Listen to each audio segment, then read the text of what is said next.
G'day. It's John from Rimfire Hives.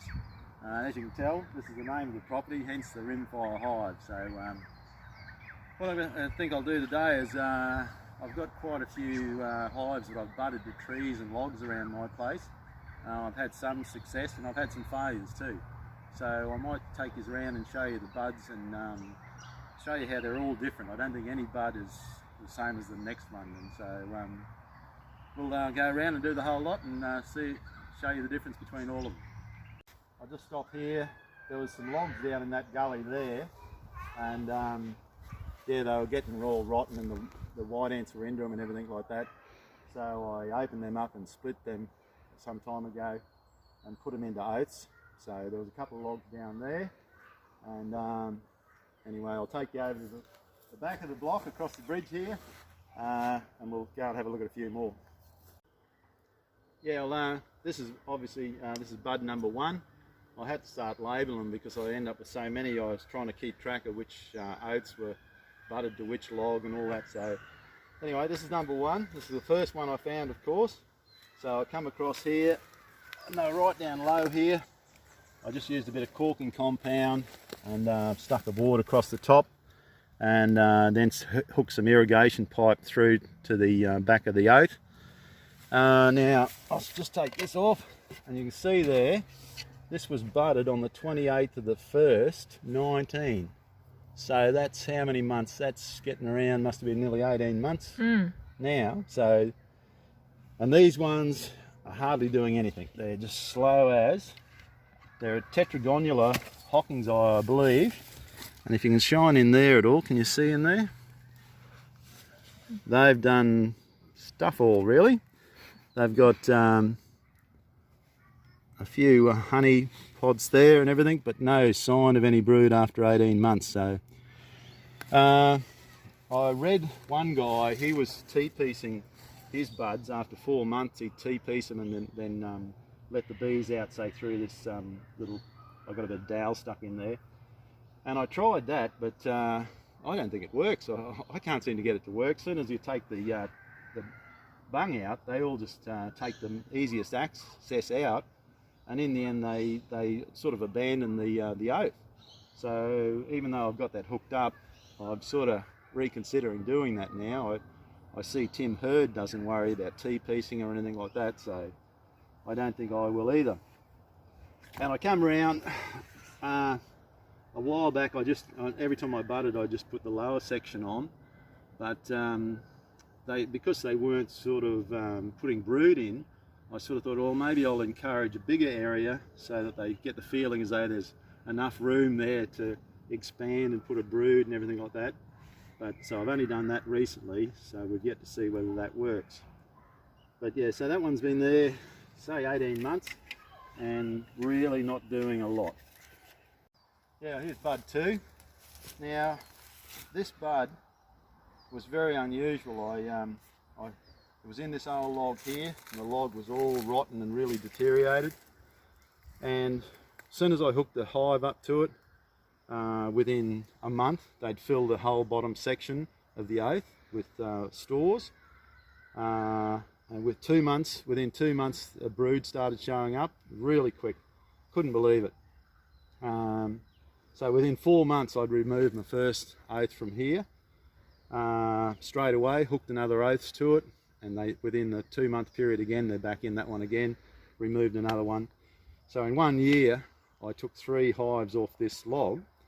Couldn't understand why everything was happening so quickly. But anyway, the conclusion, after the 3rd oath I'd removed, I had a massive fighting swarm coming in, and I had lots of carnage here. There was bees dead everywhere, and it was really devastating for me, but I couldn't seem to stop them fighting. I was putting in trap hives. I'll show you in a minute. There was a dead log just behind me here. They were all the attacking swarm were all staying up in that hollow up there. I tried putting a trap hive up there. It was unsuccessful. Anyway, I'll see if I can put a shot of that, a snapshot of that on the video, just to show you what was going on. But the only conclusion I could come to was when they actually left the log, I lifted it up, and you can see how this was just all like this. It's just all rotten and the whole thing was like that. So I think it got to the point where the bees, they just wanted out of here because I think it was just too deteriorated. So every time I put an oath on it, they just fill the oath really quickly, and then I removed the oaths. So I concluded that it was just in that bad a shape. They just wanted out, and they did whatever they could quickly to get out of that rotten log. And that's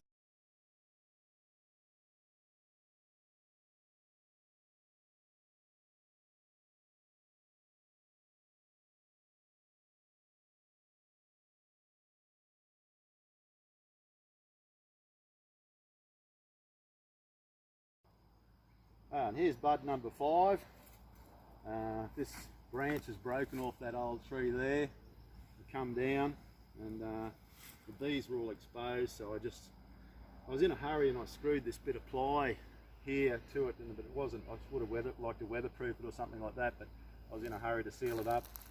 So as you can see, it's warping away, which is not ideal. But anyway, it's doing all right. So yeah, I budded. The same thing again, I only had the lower section of the oath on originally. They were doing a fair bit of work on this one, but I put the second tier on just to try and encourage and put some brood in there. This other one here, I did a earlier video. I had an attacking swarm here the other day, so I've put this new one here in the position where this one was, and to try and capture that attacking swarm, and thus far it looks successful, but I'll show you that one another day. Today I'm just doing these buds. So these are aggressive bee too, these ones. These are a Hocking's eye as well, and they chased me through the bush a bit. Here we go, it's got budded on the 10th of the 7th 19. 10th of the 7th, so we're getting on nearly 12 months for this one. 10th of the 7th, yeah, so 11 months. And there we have, yeah, you can see a fair bit of honey store, no sign of any brood, but more progress in 12 months than those other mob in 18 months anyway. So that's what that one. Yeah, the only dramas I've had with that one is the attacking swarm, which was only the other day. I can't resist. We'll have to have a look in there and see if there's any bees in that. We'll see if we've captured any. Can't resist. Okay. So yeah, I just set this up on the 11th of the 6th. So we'll have a look. Oh, look at that. There's quite a few bees in there. They're setting up a defensive area around the entrance, and they're blocking up the vent at the back, so that's all looking good. So hopefully that looks as though it might succeed. With this one, yeah, and as you can see through up the back of the block here, there's quite a lot of wattle, and you know, a couple of hundred grass trees, so the bees really love it up here. And seem to have a very high concentration of bees in a small area, which I'm lucky to have.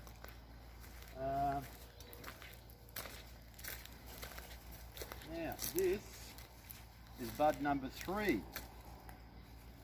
So this one, it was budded on the 1st of the 3rd.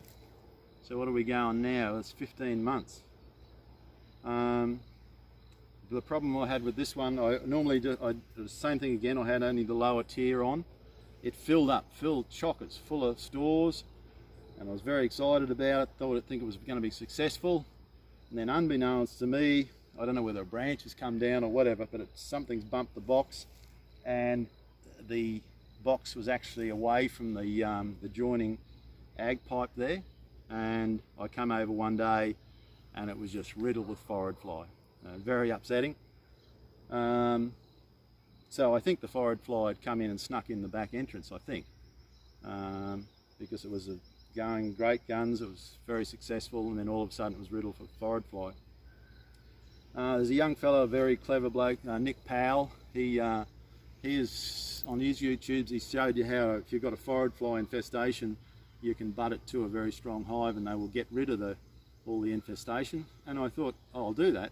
So I butted it back up again to this log, and the bees were cleaning out the forage fly and everything, but in the end I thought, what am I saving? It was just a big sloshy, mushy mess in the bottom of the box, full of maggots. And I thought, well, I'm not sort of saving anything. So in the end I took it over and I burnt it all out, killed all the forage fly, and I brought it back, but I think I made a mistake. If you have a look in here, you can see it's very hard because I burnt it all, but I probably didn't clean it well enough when I burnt it, and I've left probably 3 mil of burnt propolis and just gunk on the bottom there, and the bees don't seem to like it. So I probably head over it a bit more and cut out the glare. So I probably should have cleaned it out a bit better, I think. But anyway, I see they're starting to put a defensive area around the entrance, so there's a bit of movement there. But anyway, I was very upset to lose that hive. Anyway, okay, here's bud number 4. This is the log laying here. It's been here since I've been here for 20 years, and walked past it many times and never ever knew there was a hive here. And there used to be a big clump of grass in here, and it was covering up the entrance to the hive. And then one day I just noticed them, so I budded up here, budded on the 3rd of the 7th. So again, about, say, what's that, 11 months, say 11 months. Just recently put the second tier on again. These ones are pretty good. I think that looks like involucrum there. So I reckon there'll be brood underneath that. It's just coming on winter, so I reckon they're covering that brood up. But I didn't actually see any brood, but just by the look of that, I think that's involucrum. So you can see this top tier's only been on a short time, and they're putting up a lot of structure up into the top tier. So that one looks quite good. Here's bud number 8. I was over here the other day cutting some timber down, and I just saw a bee duck into here. So, you know, so I've been here 20 years and you walk around your block all the time. So I think I found 12 logs and trees with bees in them so far. Well, even after 20 years, I wouldn't say I won't find another one, because here's one just a week or so ago. They're an Ostropleblea, I'm not sure which sort. I listened to Doug Irvine, he's the best box maker in my opinion. He's the pinnacle that everyone would aspire to, and he, with his boxes for the Ostropleblea, he reduces the size by just putting a couple of spaces down front and back. Well, I did long ways just so it'll suit my honey supers better. But as you can see, I budded it on the 6th of the 6th. As I say, that's not long ago at all. Well, they've already set up, starting to set up an entrance, and they're putting another one there where it's attached to the tree. But yeah, so that's only been up there for a week or so. And as you can see, here's the spaces here either side. So I've reduced the volume down there to, oh god, it'd be flat out being 2 litres. I don't think it would be 2 litres. No.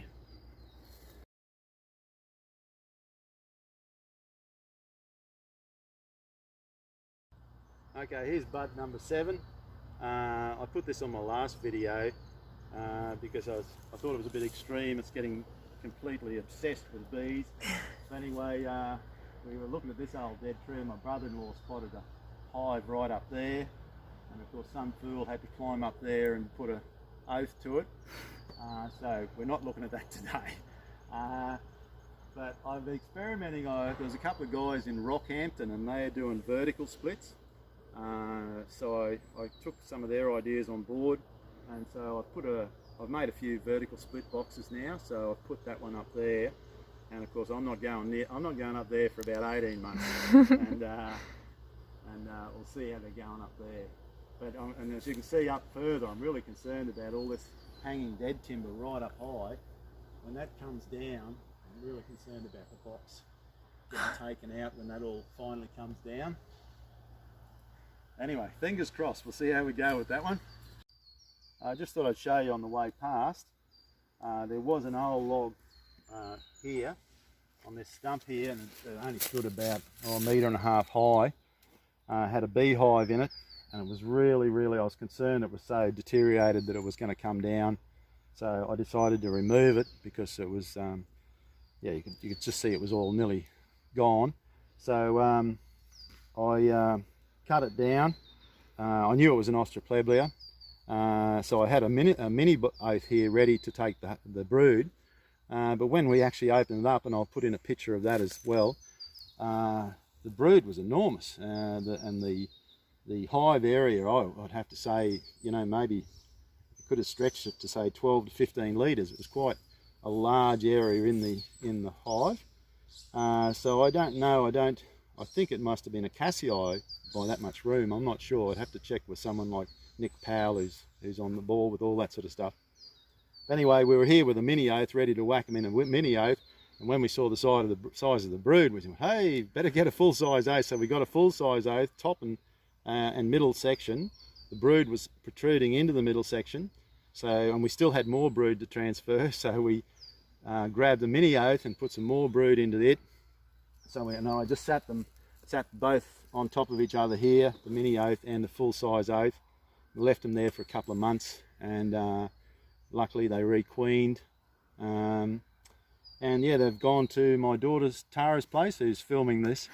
So she's got them over there. So until I get someone with more knowledge on, and you need magnifying, what do you call it? What do you call it? Anyway, to a better vision of the bees to work out what they are. But I think they must be a Cassii.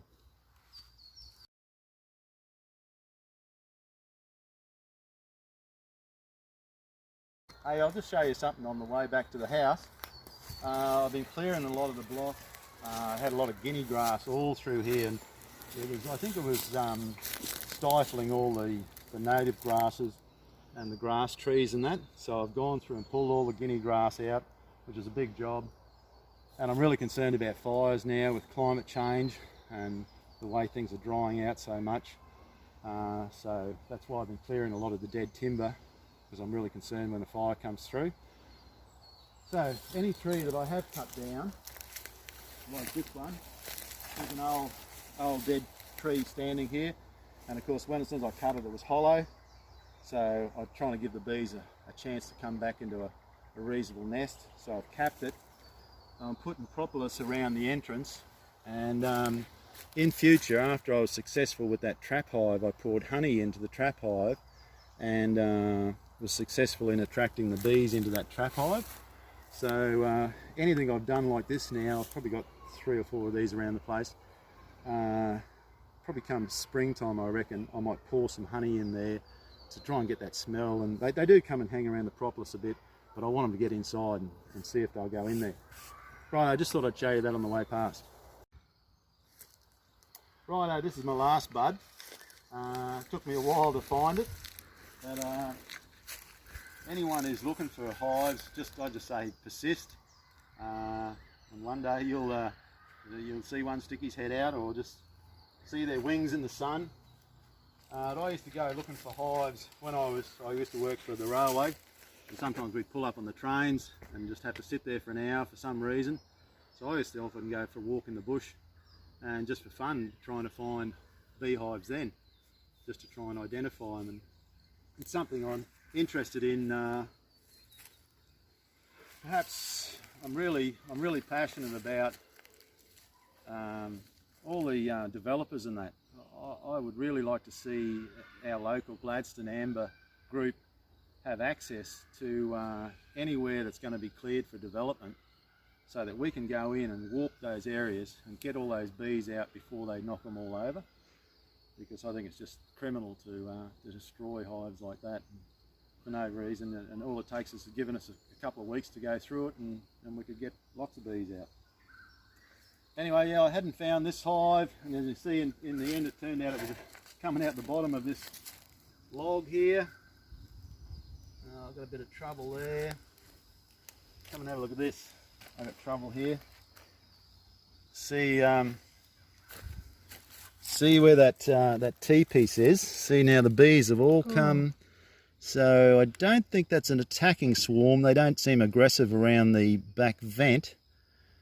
I would say they are bees from this hive that are disorientated, I think. There should be... So this was budded on the 20th of the 7th. So again, 11 months. Uh-oh, sorry, I just squashed that girl. So, yeah, there's a bit of movement in there, and you can see there's quite a bit of stores, no sign of any brood, and they're working up into the, they've got structure up into the second tier there,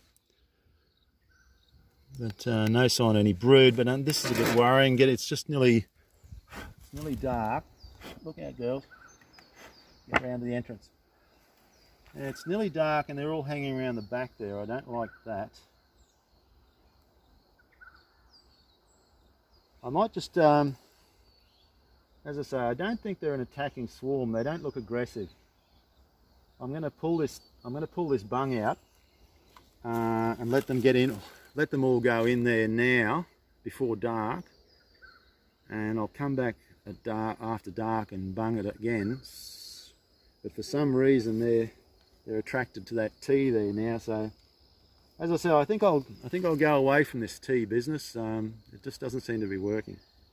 So anyway, we'll pull that out and we'll let them try and go home. Come on, out of the way. Oh, wouldn't you credit? It's stuck. There we go. Righto. Oh, in they go. In they go. So yeah, for some reason they've become disorientated. They should have, because they've been exiting and entering this entry over here for the last probably week. So why they've gone back to that T is I can't tell you that. But yeah, they're definitely, hopefully they'll all return home there, I think. Yeah, they're all going in. You see they're full of, they're not attacking swarm. They got their socks are full of resin. Yeah. No, don't know what's going on there. Anyway, lucky we came over with. They might have got too cold tonight, out on their own. Righto, I'll have to come back at dark and fix that up. Okay, well that's a look over my place. As you can see, I've been blessed with quite a few beehives here, so I feel very lucky. This is my workshop, as you can see. I've got a few things going on, a few bee boxes getting made. And I just hope this video's helped some people and give them a bit of information, and good luck with your budding.